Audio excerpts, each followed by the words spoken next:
Bravo.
Hello everyone.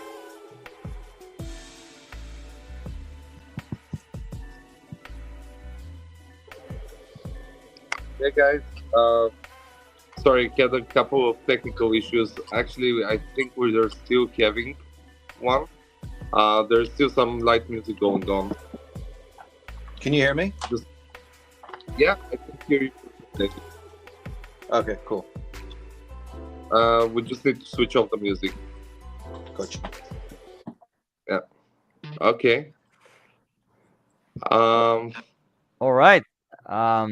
So hello everyone. Thank you for joining us for tonight's AMA with Ivo and our surprise guest from Marshland. Um, so we are going to kick off by introducing our guest here. Um, he's from the Marshland Group, one of Credifi's earliest and supporters, and I would like you to say a few words about yourself. Can you all hear me? Yes, we do. Okay, Yeah. perfect. Yeah, thanks for the intro.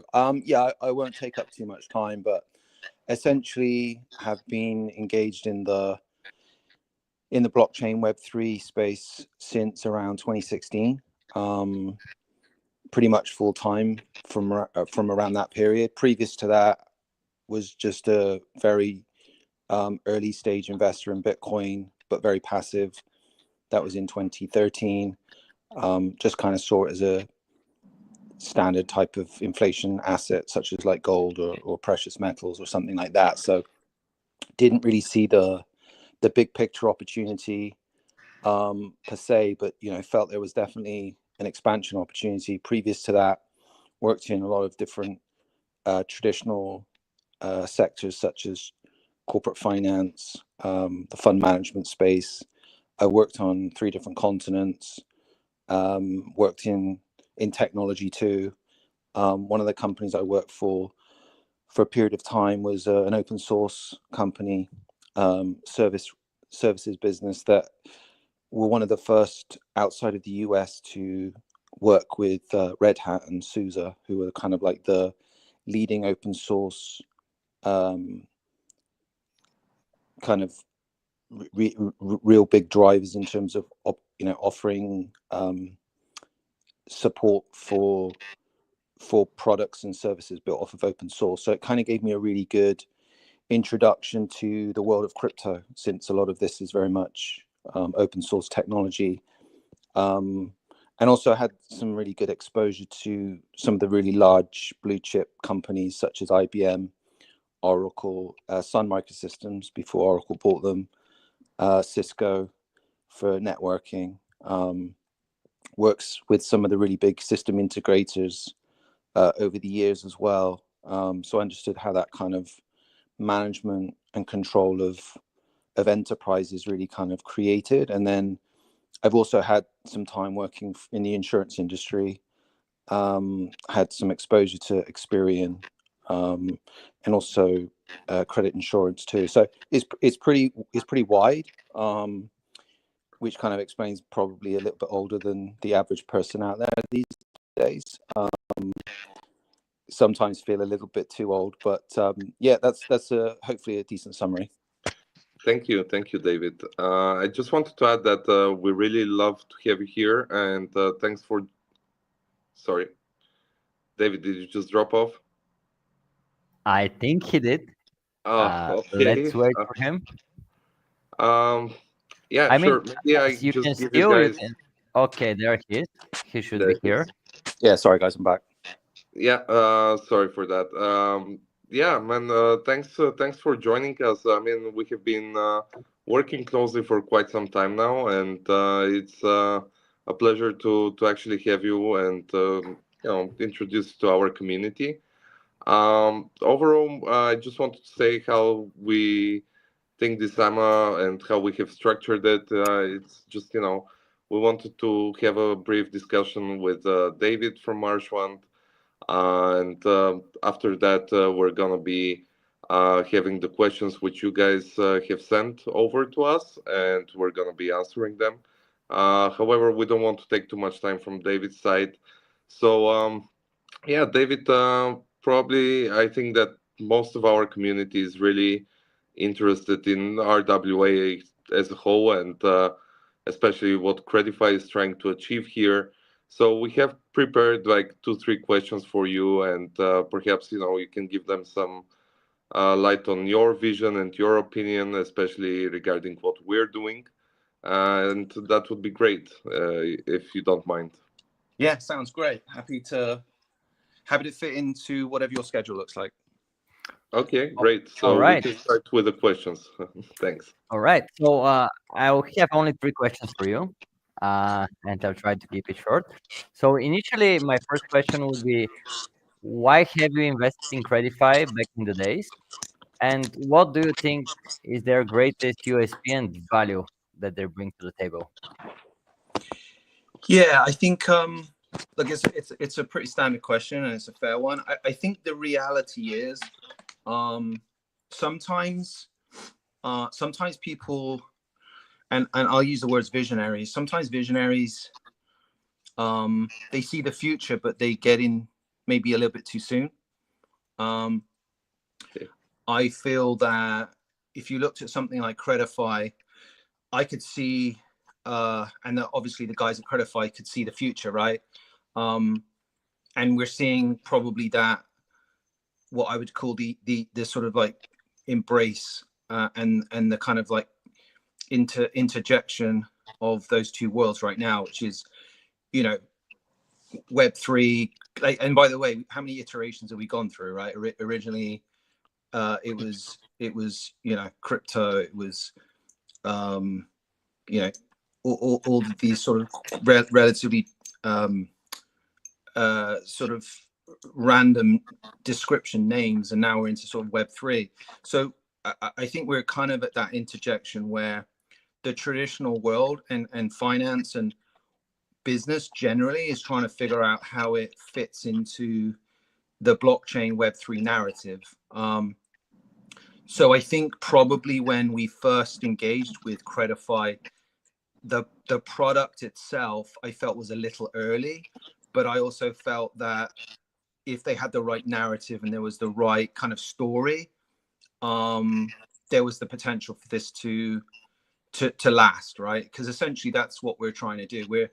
We're entrepreneurs literally trying to create opportunity, and it's incredibly difficult to predict the future, particularly in terms of a number of different factors that can impact that, you know, running out of capital, not being able to get enough clients, trying to navigate, you know, very fast moving landscapes. You know, if you look at the traditional space in terms of venture, most companies, the expectation is you're going to be a 5 to 7 year window from your initial creation seed capital to perhaps at some point getting to maybe some form of a, you know, buyout or larger investment. So in crypto, everything is like warp speed in terms of that timeline, and that creates a lot of pressure on everybody, the participants in that, right? So from an investor and contributor perspective, we're very, very mindful about these cycles, and it's quite open these days in terms of what those cycles look like. You know, you can almost template it out on a graph in terms of like when you're most likely to see, you know, market highs and market lows and stuff like that. And of course, there's a lot more sophistication in terms of online data, you know, in terms of being able to manage and sort of critique where liquidity is coming in and out and on what chains and what that looks like. So it gives you predictors. But I thought very early on that Credefi was really hitting that early stage of what we now are describing as RWA. And that's really where, you know, a traditional organization, they want to be engaged in this market. And they're like, well, how do I engage? Because, you know, I don't fully understand whatever DeFi means in its simplicity, where I can put my some call, like, you know, my sort of Disney ether money into some kind of like online protocol, and that gives me a yield of which I don't really understand, because, you know, it's hard enough for them people to understand how to get onto Bitcoin and buy that and hold it in a wallet, but then you have to buy, you know, derivatives, and then you have to put that into another derivative, you know, and that then sits on some kind of a chain, and it gives you this internet magic money. So it's very complicated for a lot of people to even get their heads around it. But when you're like, hey, listen, RWA, real world assets, is never going anywhere. That's something we all understand. What you can do is you can create an opportunity where you can engage with a product, with a company, whereby they're providing real products to real companies and services, and they're getting a return on that investment, and you can share in that. So for me, it's a very simple product. With the with some of the more complexities of using a blockchain or using technology within the Web3 space, but that's not the complicated side of it, right? So I feel that's what made Credefi for me the kind of like quite exciting very early on. Thank you, David. That's I think you put it in a great way. I mean, it has been like more than 3 years now. And yeah, indeed, initially when we first met, even yourself, you said you guys are too early, but you're gonna make it because exactly of the fact that we are interacting with the real world. We are doing an actual tangible, let's say, value added revenue generating business. So Yeah. yeah, thanks for the kind words. I think we have another two questions for you. Sure. Yeah. Yeah, thank you for the thorough reply. It even covers a bit of what I'm going to ask you next. So you have provided liquidity for Credify. This is one of the recent news that we all heard about, and you have been really supporting the team for more than 2 years now. What has made you put your faith in the team and the company for so long? Yeah. I mean, look, I think essentially you're essentially investing in ideas, of course, but you're also investing in people. And I had an affinity understanding the product really quickly and really early. It was easy for me to understand from my credit insurance background, and obviously I understood how the value of having the Experian engagement in terms of being able to validate risk was important. And so for me, it was really more of a look. I think when you analyze risk, you always look at like what's the risk to reward profile, and I genuinely felt that this one was a good one, because I felt that as long as the company and the team were committed and were able to create an essentially utility, which they did. Like they already kind of had those relationships early on, and they've proven me right, because they've continued to grow in a very difficult market. Because as I said before, we weren't really ready for RWAs in the previous cycle, but I felt like if these guys could survive, they could thrive into the next market. So that's really their driver for me. I think it was the people. I liked obviously the story. And as you guys know, like we've interacted on multiple occasions in lots of different ways. So I think for me it was a relatively good risk reward ratio. All right. Yeah. Once Thank you again, for that. thanks. Um, Uh, Ivo, do you want to add something? yeah, to be honest, this is basically the final question, and we'll let you go. We know you're a busy guy, but yeah, what is your overview of the general market conditions, and especially within the RWA segment, which just kind of started, let's say, over the past year. Yeah. Yeah, And if I can formulate it in another way, yeah, how do you would say that RWA has changed the state of play right now in the market? Well, so there's a few questions there, or there's a few answers to that question. yeah, So we talk about longevity, and I think anybody that's really in this for the long term, they have to look at all of the information in front of them, and then make a educated decision about where they feel the future is going. And I actually think that let's be honest, if you look at NFTs, and I think interesting thing with NFTs for me was that did make sense for RWAs, in the sense that people understood it. It was easy. It was an easy thing to understand. Here's a picture. I can buy it. I can hold it. I can show people it. That people understood, right? So the concept was there. The utility was wrong because there was no liquidity, right? So essentially, that died because you have to have a buyer and a seller. I think memes essentially are probably going to take the place of NFTs outside of the actual real utility. So going back to like us putting LP into Credefi, ironically, the LP that we provided was created from an NFT. So that's a real user, like a real utility user case to show that actually there is value to that. It just didn't quite find its home. When you talk about RWAs, that's not a complicated thing to discuss or figure out, because we already understand the utility for RWAs. We use them all the time. We understand what real world assets are because we own them, we interact with them, we know that they're going to be here for the rest of time. So we're not trying to create something. You know, we're not solving a problem that might not be relevant. You know, so we're doing is like, how do we engage with that already established ecosystem? And that for me is the exciting part. So I look at like what is the next iteration of the Web3 space, right?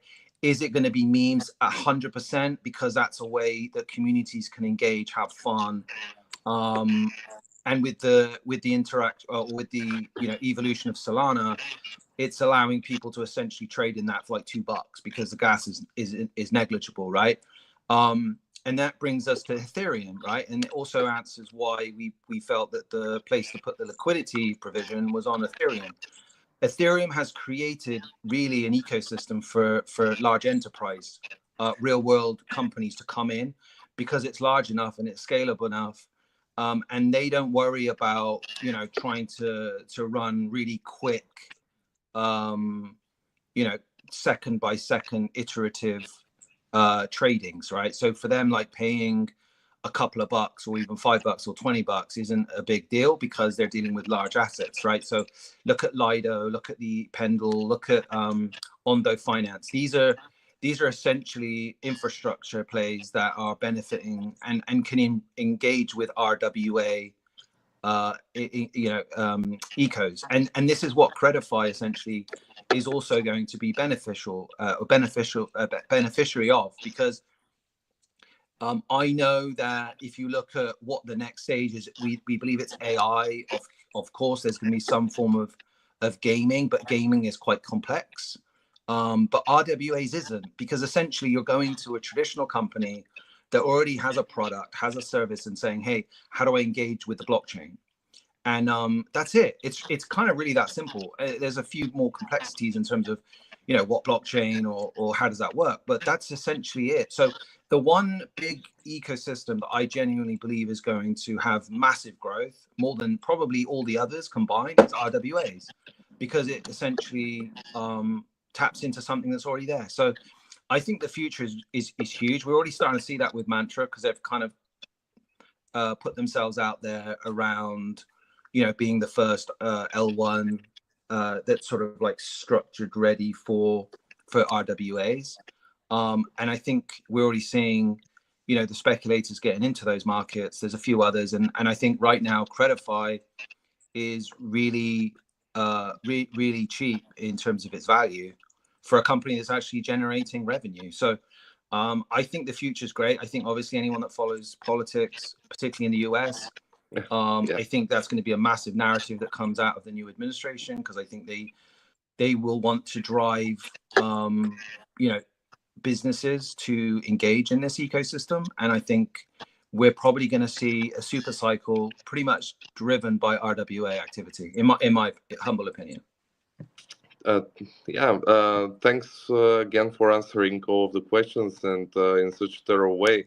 To be honest, I completely agree with you. I mean, from the onset, when we even first pitched you Credefi, that was like one of the things which we were saying, that there couldn't be, let's say, a financial company which doesn't interact with the real world, which doesn't interact with traditional institutions. And yeah, I think we're starting to see it, and I think we're just seeing the tip of the iceberg, to be honest. I mean, up until now, with so many companies which we have spoken about, they are interested. They're still a bit hesitant due to the regulations and so on and so on. But at the end of the day, everybody sees the value of actually having this technology, which is without regional limitations, which is very instant, very transparent.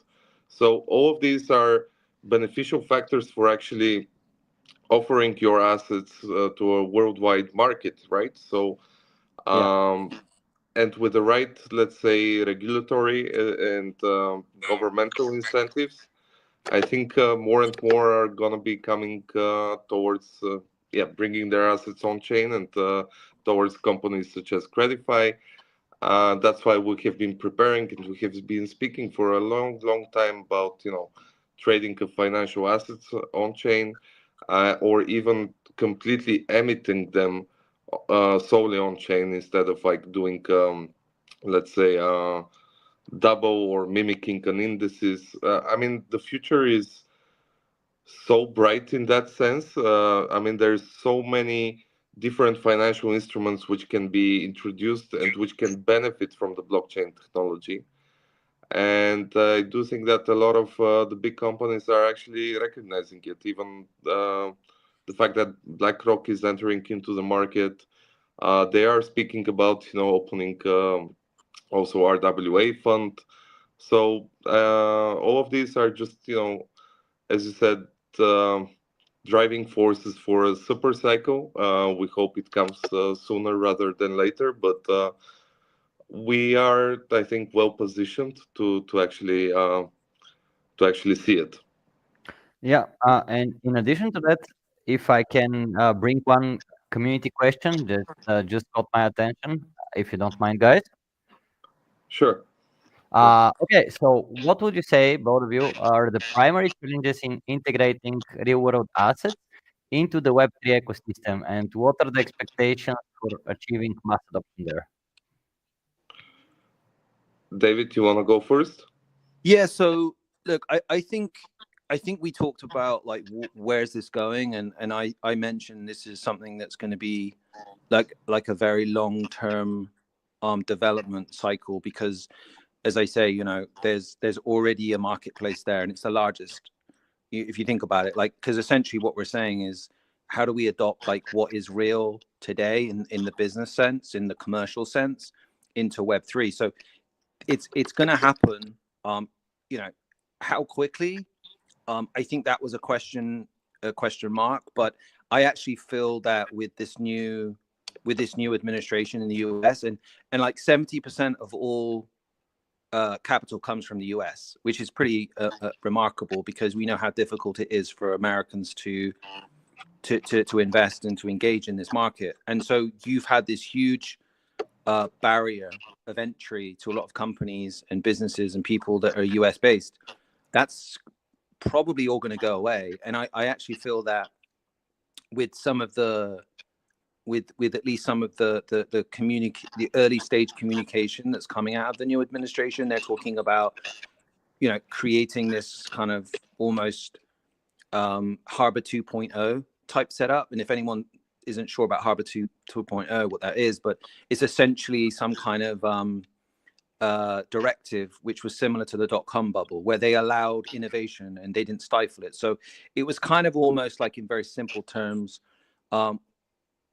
you can have like this 5-year grace period where you can go build and create and try things out and do whatever you could to try and create opportunity. But it was like pretty much there was no regulation around it. It was pretty simple regulation, right? Simple framework. So you knew where you had to go, what you needed to disclose, but it was really simple. And then after kind of 5 years, it was a case of, okay, look, you've had 5 years. Is it successful or not? Are you revenue generating or not? You can shut this thing down, or you can like carry it on, and then we'll figure out next steps. And that's, I think, what's happening. If you look at Elon Musk, who's obviously now seems to be like the core advisor to Trump, he's essentially that guy. Because if you look at what SpaceX, just one of his companies, does, they throw up rockets left, right, and center, and they crash and burn. Like NASA doesn't do that. Corporate companies don't do that because there's too much governance. This guy does that. So I think what you're going to end up doing is you're going to have a really, really easy barrier of entry for companies to not only build again in the US, but for people to repatriate. So I would almost imagine that Credefi is going to have new opportunities to engage into the US market. But even if they didn't, every country in the world is going to have to figure out, okay, how do we compete? Because if they don't compete, they're going to be left behind. So you're already starting to see sort of like rumblings from China, from Russia, talking about like making concessions and making it simpler for companies to embrace the technology. So I think we're going to see this, what I would now describe as the new version of the original .com. We went through the original .com, with your IBMs and those big sort of major companies, and then you went in through like what you now regard as the FANG stocks, the Facebook, Amazon, those big companies. I think we're going into that next wave, which is going to be, blockchain integration into RWA, and I think it's going to create a much quicker, if you like, bonding curve into creating value for RWA. So I think it's expedited that whole journey, and I think the biggest beneficiary is going to be RWAs, because they're the things that people can understand really, really quickly. And I don't think the integration between the two is that complicated, particularly if you remove regulation, which I think is going to happen. And so I think probably in the next 12 months, we are probably going to see some of the biggest development and the biggest kind of like engagement into this space that we've ever seen. So I kind of feel like we're in a super cycle. Yeah. To be honest, actually, we have postponed a couple of times one of our products regarding the corporate bonds. Some of our community members have actually blamed us for it, but the thing is, we kind of felt, the market and the overall situation isn't the right time, right? So, like you said, we were early back in the day. Right now, we want to be exactly on spot, and I think that we're fairly close to actually being able to release this product and to be able to actually offer it to a wider number of countries and companies out there, including the US. We do have some contacts there, and we have been refraining from engaging with them, let's say, so far, exactly for the purpose which you just said. But I do think that in the next couple of months, this might be resolved, and we would be able to engage even further with them and actually start introducing products together and introducing offerings to our token holders, to our community as a whole.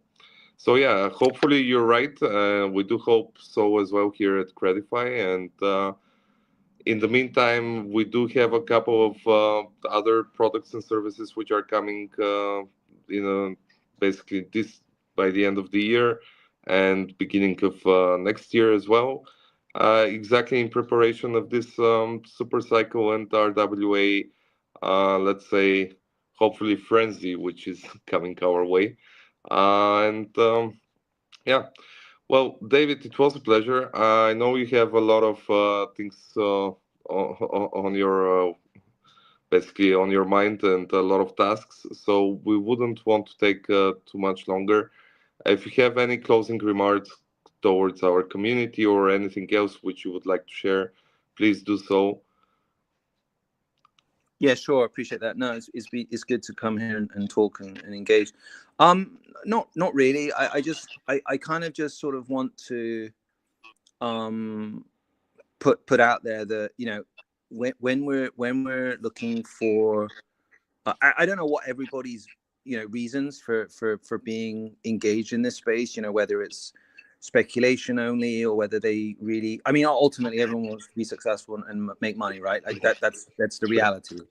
So it's complicated in terms of like, well, where do I put my capital? And I think, look, every cycle typically, as I said before, is quite cyclical. So, if I look back to sort of like the last cycle in 2020, we're still quite early for that like final phase. I feel what's more exciting this time round is I think the political landscape is being driven in a much more positive way. I feel also that we're also at the kind of like what I call the cusp of real adoption. So we've kind of like gone through those pains. We were talking about this, I remember in 2018, 2019, when's the real traditional companies going to come in? The framework wasn't there. There wasn't enough time, if you like, the under the bridge type of thing to grow that. But like you mentioned, BlackRock and these other big institutions, MicroStrategy. By the way, you should look up who are the shareholders in MicroStrategy. It'll be an eye opener. So, I think for me, we're kind of like at the perfect time for real adoption. I think we're also at that kind of interjection where people are really more savvy about trying to find companies that have, actual revenue that are actually providing, what I would call, real utility. So these are all the things that there's way more appetite towards, like, and there's still obviously speculation for sure, but what are you speculating in? Like, if you're speculating in something that has promise, and the promise of something in terms of utility or revenue, then that's a much bigger gamble. And 99.9% of crypto coins or projects out there are in that category, right? So for me, if I was looking across the board at, like, how can I put my money best to use, I'd be looking at companies that essentially are hitting some of those milestones. Like, do they have a real world product? Is there genuine utility? Is there revenue? And are they in a sector that can grow? Because essentially, you want to try and take 1% of market share, right? So, look at what the market share looks like, and is that in a space that has the potential to grow? Well, what is the RWA, general, like the world's RWA market cap? I would imagine it's in the trillions, right? So how much is there in crypto right now?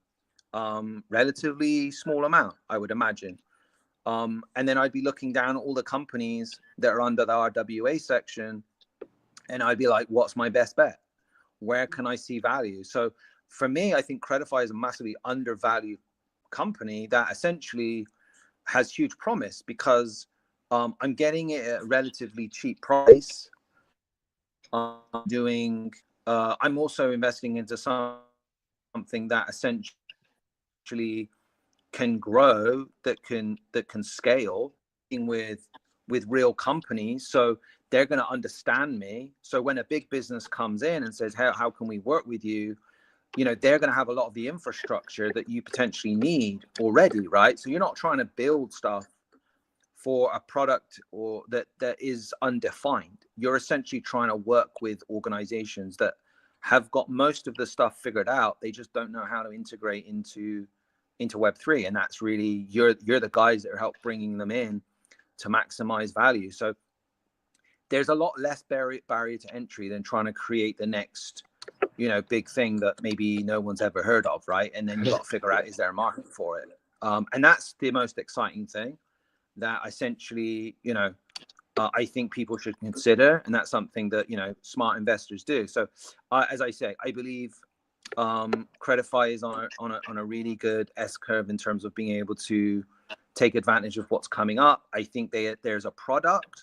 I think they're generating revenue in a very difficult market historically, and they have only the ability to scale and grow. And I think the global market is going to open up to that, because I genuinely believe that barrier of entry to be able to engage into the US is going to be more defined and more clear.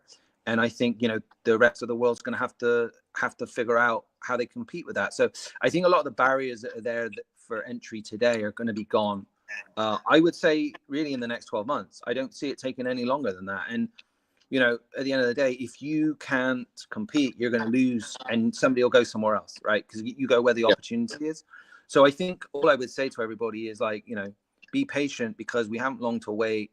I think, probably by the end of Q1, Q2 next year, we're going to have a much clearer idea of, like, where people can engage. And I think Credefi are on a really good sort of like platform to be able to benefit from that.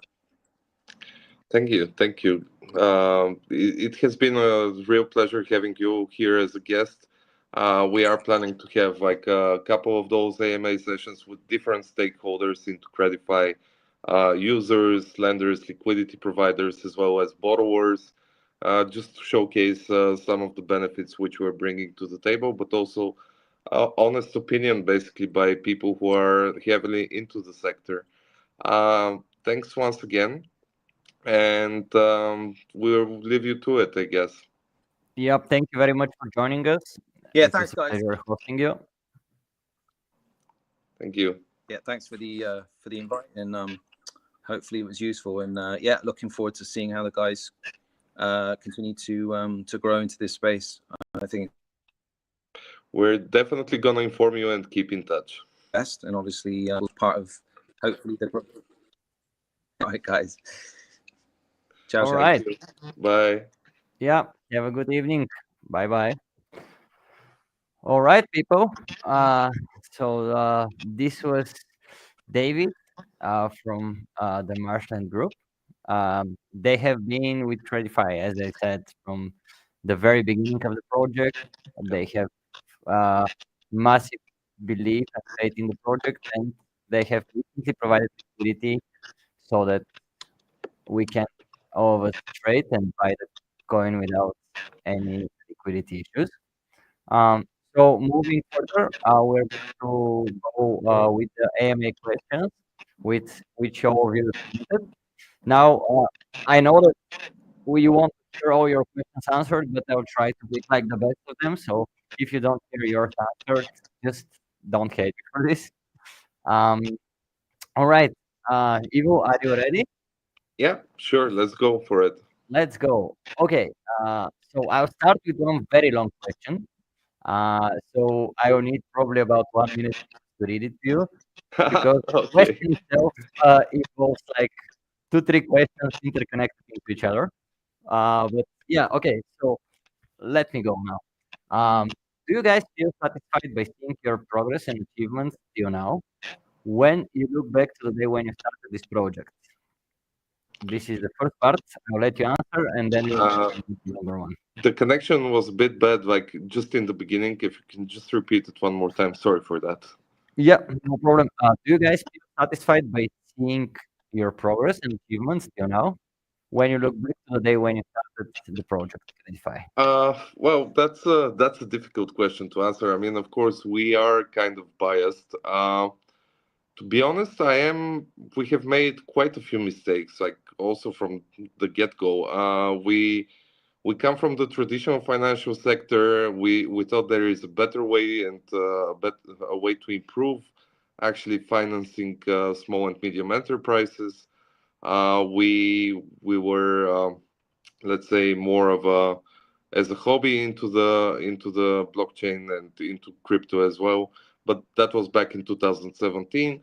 That 2019, the idea of Credify started, and yeah, we basically started from scratch, me and the other co-founder Valentin.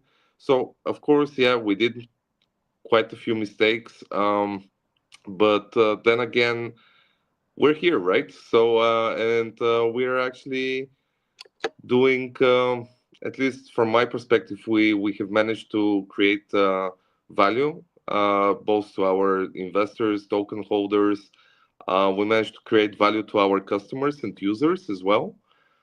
And I am satisfied with that. I am probably dissatisfied with some of the noise which is out there. Yeah, and I don't mean like regarding Credify as a whole, but just the I think the sector is not mature enough for some of the, let's say, for some of the businesses. So maybe we can improve our communication. That's one of the reasons also for organizing this AMA session together with Marshwand. We just want to showcase you guys like what exactly we're doing, why we have this idea, why we think it's gonna be changing. Let's say, I know it's I know it sounds a bit cocky, changing the world, but we are trying to change the financial system.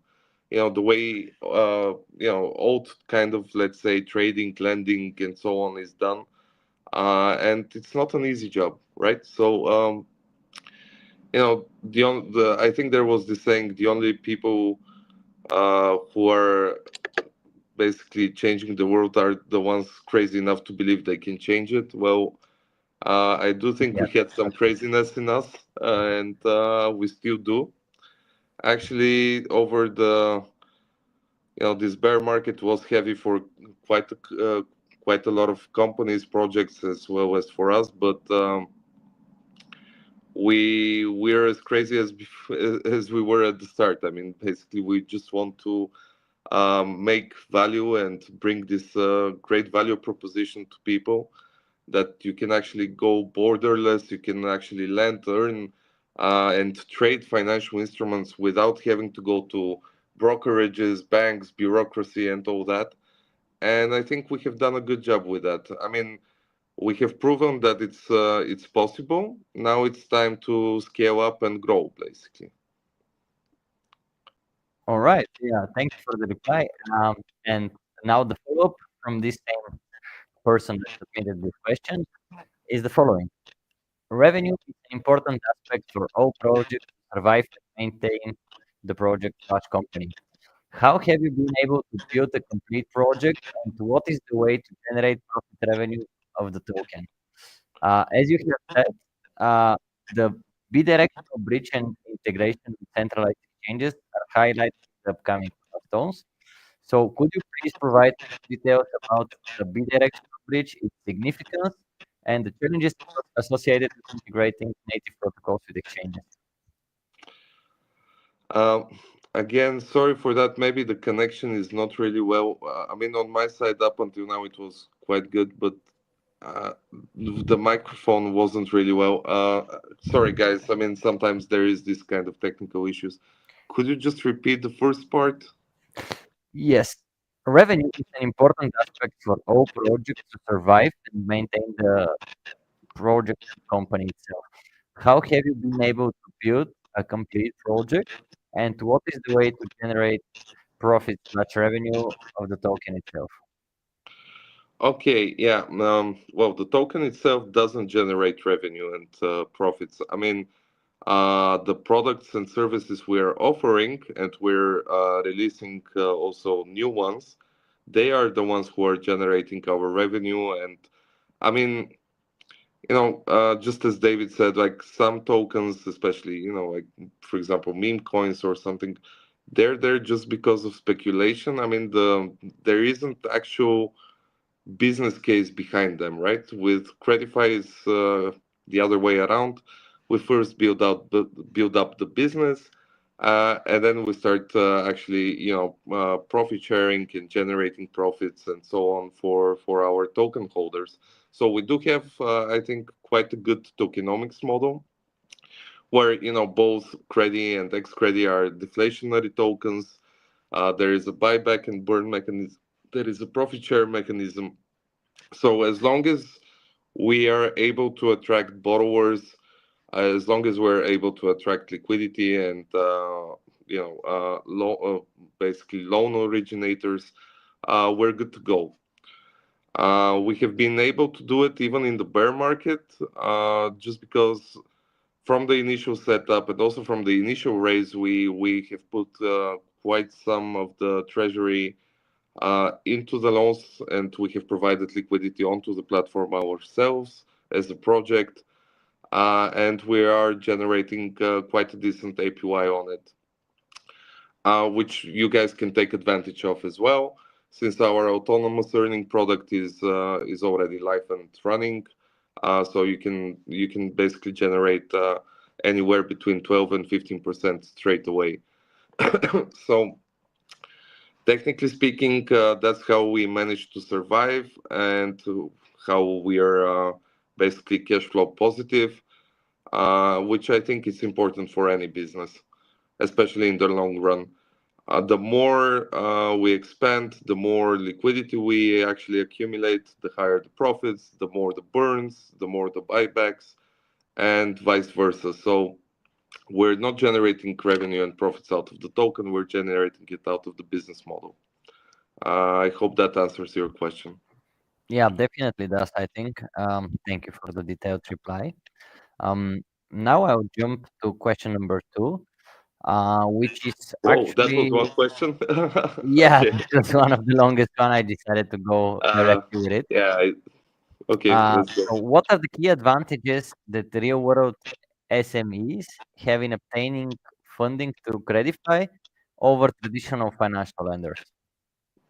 Simple answer here: time efficiency and easy access. Basically, you can go online and apply straight away. Very low fees. Basically, the fees of the blockchain, for the transferring of the funds. It's just a very easy way to do it, basically. All right. Um, Now, one more interesting question. I think a lot of people would be wondering to know the answer to this. What are the key features or products that Credify plans to launch in Q4 and Q1? And how do these launches contribute to the global adoption and leadership in the CDFI market?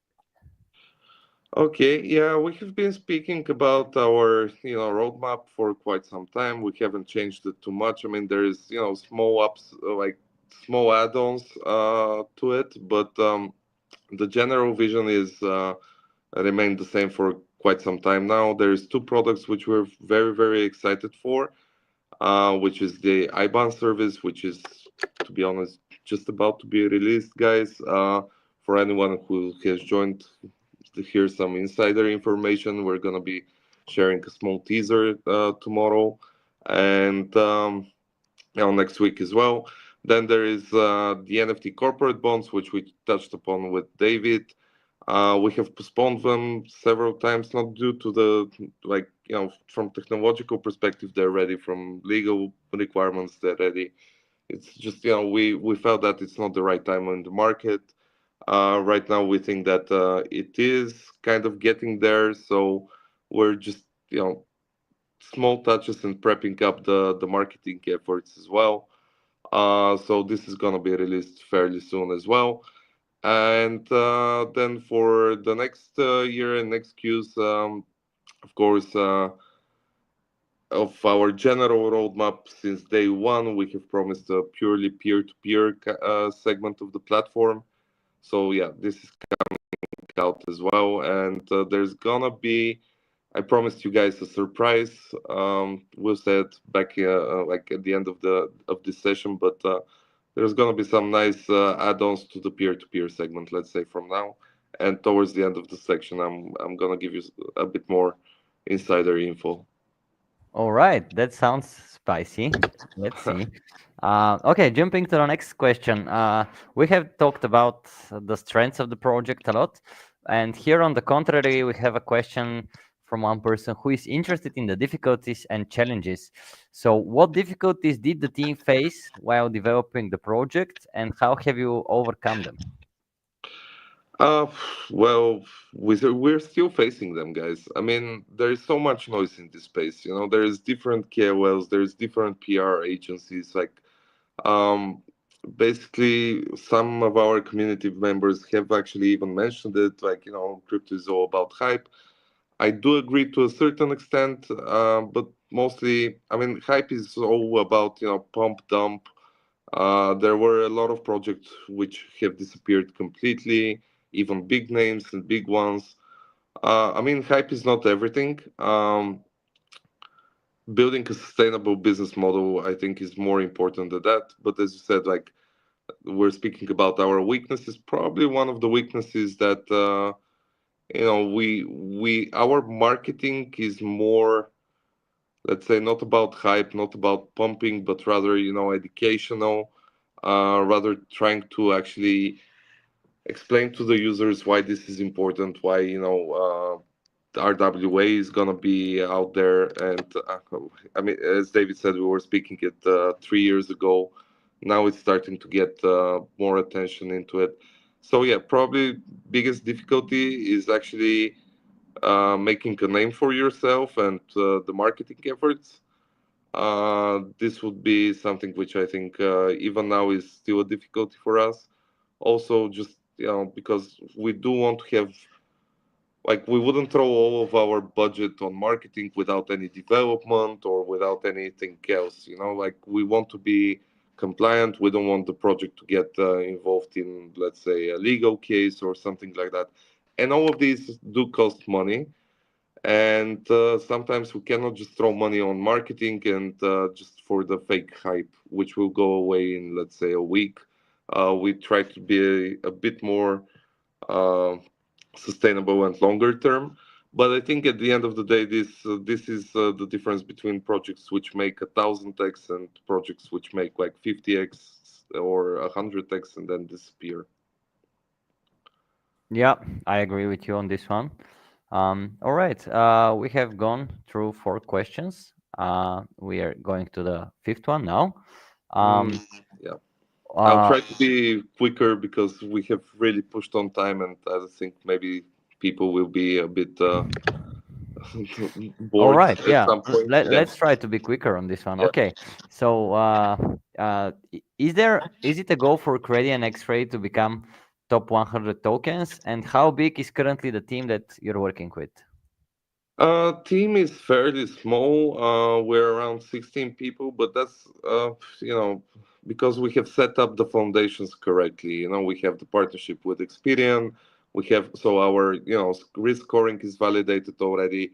We have our incorporation in Lithuania. We have a license there. So we are a fairly small team, but only because from the onset and from development aspect, we have set it up like very so that we can scale from 10 million TVL to a let's say 100 million TVL without actually increasing the team members, let's say, and of course increasing the payrolls and so on. Again, sustainability, budgeting. So um, regarding the credit and tax credit, yeah, of course. I mean, who doesn't want to be in the top 100? But to be honest, we're gonna be in the top 50 at some point. Nice. I agree with you on this one for sure. Definitely, we're gonna be top 50. So, jumping now to the sixth question, is how does the project address regulatory compliance and ensure transparency while maintaining the core principles of decentralization in RWA integration into DeFi? Well, to be honest, I mean, we are as compliant as possible. I touched upon it just a couple of questions ago. We do have a license in Lithuania, a VASP license. So we're fully doxed. Our company is stated on the website. Everything is, as it should be. We do have a KYC for, our lending products. And I don't think this is necessarily a bad thing. We have never marketed ourselves as purely DeFi. As I said, we are bridging, the financial gap and like the traditional financial, let's say, bringing traditional financial instruments into the on-chain space. So we do not strive to be purely DeFi. We want to give as much freedom as possible and generate as stable and as secure income to you guys as possible, but without risking your funds. And for this, we do have to have some regulatory compliance and some legal framework, which we follow. And this is the one of the European Union, why and where we're basically based. So this is yeah, basically this is it. All right. And one question that actually also comes from this. One of, as you have said, one of Credify's key attraction for investors is that the staked assets are funding real world small and medium enterprises to grow. Could you share any examples of SME stories that Credify has helped to support? Well, we have more than 40 now, which we have actually financed. Some of them are returning to us. So, if we count them twice, I mean, it would be more than 60. But anyway, we have more than 40 so far.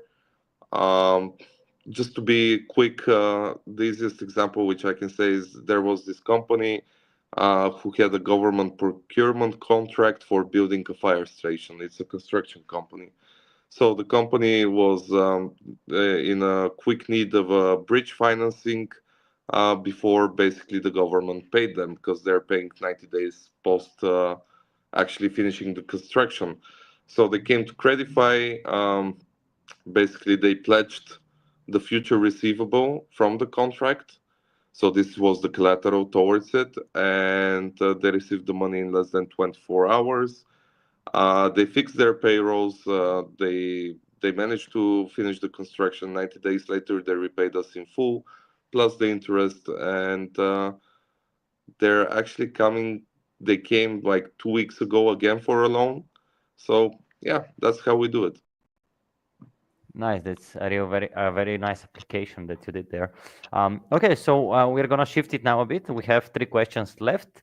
I'm going to take two from the community questions that came right now live in the chat.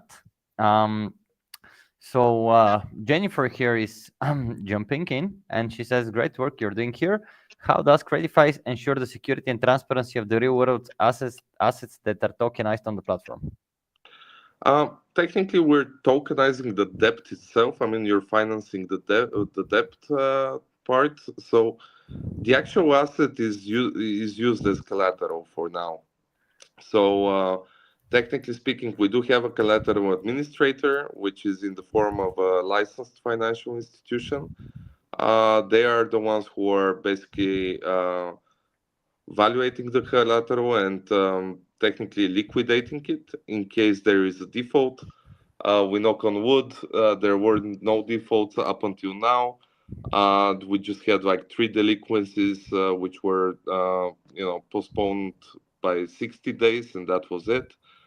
So we're all good for now, and this is also one of the values, like why we value so much our risk assessment, and why we think that everything in finance is risk return, right? Risk reward. So Yeah. with us, we're very diligent on the risk assessment, and that's why we say that we're very, very secure and stable, and predictable as well, because we evaluate the risk. We always look at the collateral, and yeah, we have this collateral administrator who is technically responsible for it. We have a contract with them. All right. And one more question that is coming from the chat. I think we have gone over this many times, but still, for the new people on the AMA right now, is Credify a decentralized system, and how flexible is it when it comes to having access to my capital? Like, meaning, if I'm, let's say, the investor, I'm investing in Credify, providing money for the borrowers. How flexible am I, and how easily can I access the money I have put in? Well, you choose your own maturity. I mean, you cannot withdraw it from day one, but you can start from, let's say, a month up to 64 months. So you choose your own maturity for which you want to walk up your capital. And of course, your APY is calculated always on a yearly basis, but you can easily calculate it, on a monthly basis as well. So you are as flexible as you're willing to go. As I said to a previous question, we're not purely DeFi, but that's also one of the things which makes us unique. And also one of the things which makes us a bit more secure than some other platforms. So I think that this would answer the question. Hope Yeah, it I does. feel so. I feel Yeah. so. It answers. Yeah. Okay. Now the last two concise questions that we have about some of the things we have talked about on our Twitter and our group. What are the expected outcomes of the full integration with Built on Lumia for synthetic real-world assets? Oh, that's a great question. Cool. So yeah, we are planning to actually, we are partnering up with Lumia. They're great guys. They took interest in Credify, what we're doing. We offered them a couple of different solutions for their liquidity providers and for their users. So the first aspect would be that they will be easily entering into our into our platform, and they could deploy their capital there in our autonomous earning portfolio. But for the synthetic assets is something new which we are designing together with them. The idea is, technically speaking, to introduce a financial instrument which in the traditional finance they call indices, following different, basically different stocks, bonds, and so on, etc. I'm not gonna say too much. This was kind of part of the surprise at the end, but I guess you guys got me.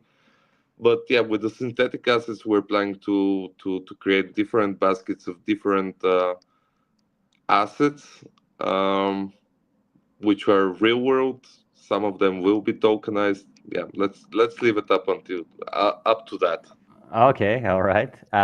And now the last question is, which I think will also lead in a bit in the direction of what is coming in the next couple of months for Credefi, is when retail IBANs get integrated, would there be any regional restrictions, for example, of the token holders from some countries? And will the transaction fees be calculated by the current market value or this particular price value of X credit at the time? It will be calculated on the particular price value at the time. Regarding the restrictions, unfortunately, well, it's not unfortunate, it's just for the requirements and regulational aspects, which I just discussed before. We are starting with IBANs only towards SEPA transfers, so SWIFT wouldn't be an option for now. I mean, we're working on it. SEPA is basically same as SWIFT, but within the European Union. All right. Well, thank you for the answers, Ivo. And this is the end of the questions we had from the community. So I will let you now share the surprise that you wanted to share with the community. Okay, yeah. I mean, part of the surprise was, this increased partnership with Lumia, and another groundbreaking, let's say, instrument, RWA instrument, which will come out of Credefi, regarding the synthetic assets which we're planning to introduce into the market. And then there is the other small surprise regarding the peer-to-peer. We have stated, that we're focused on SMEs. We still are, for our autonomous earning product, for our NFT corporate bonds, for the peer-to-peer as well. But for the peer-to-peer, we are also gonna open up the doors to some retail users as well. Yeah. All right. That's great. That's great news, actually. So a lot of things to look forward to, guys. I think all of you are gonna appreciate them.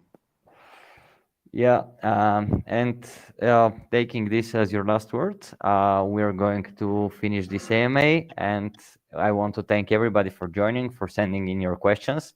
We really enjoy speaking with the community, and next time we hope to see even more of you joining in. Yeah, guys, and on a last note, we have one other little surprise with you. There's this amazing song which kind of I think it would be great to finish the AMA with it. So if you want to stay up and just listen for a bit, I think your guys are gonna find it really cool. Yeah, definitely. Yeah, we're gonna start it now. Thank you, Ivo. Take care. It was a pleasure. Hope you enjoyed it. What do you do with the Bitcoin besides it just gather value? Real estate developers in New York City, they're not buying the real estate because they want to live in it. But most of the people who are buying assets at some point want to sell the assets at a profit. People that use fiat currency as a store of value, we call them poor. We call them poor. People that use fiat currency, we call them poor. We call them poor. We call them poor. We call them poor.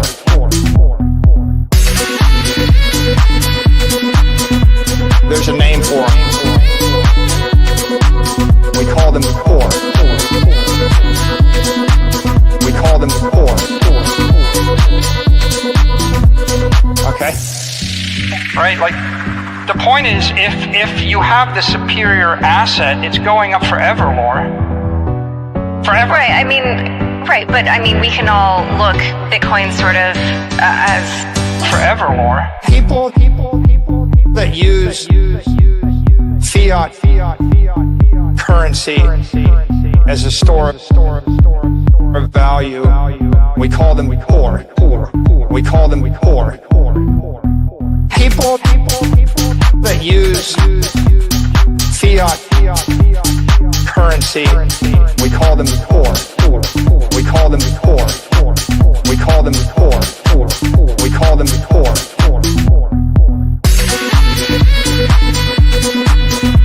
There's a name for them.